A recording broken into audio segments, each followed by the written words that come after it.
காலத்தின் மீது சத்தியம் என்று சொல்கிறார். சகோதரர்களே, சின்ன அத்தியாயம். நம்ம அத்தனை பேரும் பல தடவை இந்த அத்தியாயத்தை ஓதி இருக்கிறோம், பல தடவை இந்த அத்தியாயத்தின் பொருளை அறிந்திருக்கிறோம். அல்லாஹ் காலத்தின் மீது சத்தியம் என்று சொல்லுகிறார். எப்படி சொல்லுகிறார்?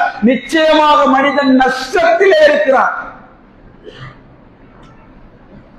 யார் நம்பிக்கை கொண்டு நல்லறங்கள் செய்து பொறுமையும் உண்மையும் கொண்டு ஒருவரை ஒருவர் போதிக்கவில்லையோ அவர்களை தவிர அத்தனை பேரும் நஷ்டவாதிகள் என்று அல்லாஹ் சொல்லுகிறார்.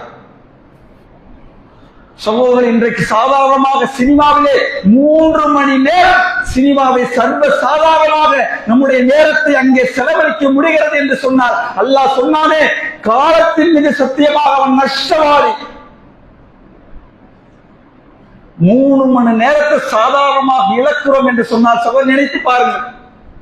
ஒரு மனிதனுடைய வாழ்நாள் 60 ஆண்டு காலம் சராசரியாக உலகத்திலே வாழுகிறோம் என்று சொன்னால் மணி நேரங்களை எடுத்து பார்த்தால் 5 லட்சம் மணித்தியாலங்கள் தான் இந்த உலகத்திலே வாழப்போகிறோம். அதிலே தூக்கத்திலே கிட்டத்தட்ட 3.5 லட்சம் மணித்தியாலங்கள் தூக்கத்திலே போய்விடும். இந்த உலகத்திலே விழித்து வாழப்போவது 1 லட்சம் மணி நேரங்கள் தான். அந்த 1 லட்சத்தில் கூட நம்முடைய குழந்தை, பிள்ளை, மனைவி என்று சொல்லி பல மணி நேரங்கள் அதிலே போய்விடும். சகோதரர்களே, வணக்க வழிபாட்டை தாண்டி இன்றைக்கு சினிமாவுக்காக நம்முடைய வாழ்க்கை எடுத்து பார்த்தால் பெரும்பாலான மணி நேரங்கள் சினிமாவிலே இன்றைக்கு நாம் தொலைத்துக் கொண்டிருக்கிறோம். அச்சம் இல்லை, பயம் இல்லை, கவலை இல்லை. சினிமாவை தாண்டி மொபைல் போன்ல யூடியூப்ல வந்துருச்சு.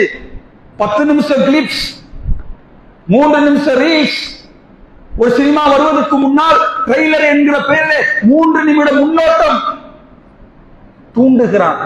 உங்களை சினிமாவை பார்க்க வைக்க எப்படியெல்லாம் தூண்ட முடியுமோ அப்படியெல்லாம் தூண்டுகிறார். உங்கள் கற்பனை திறனை, உங்கள் நேரத்தை அவன் முதலீடாக பயன்படுத்தி லட்சங்களிலே, கோடிகளிலே புரளுகிறார்.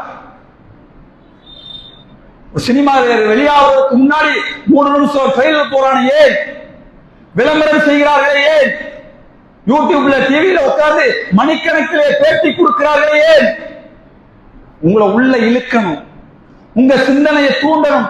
உங்கள் சிந்தனையின் மூலமாக லட்சங்களிலே, கோடிகளிலே அவன் புரளணும். சகோதரர், அல்லாஹ் கொடுத்திருக்கிற அற்புதமானது நம்முடைய கற்பனை ரசனை.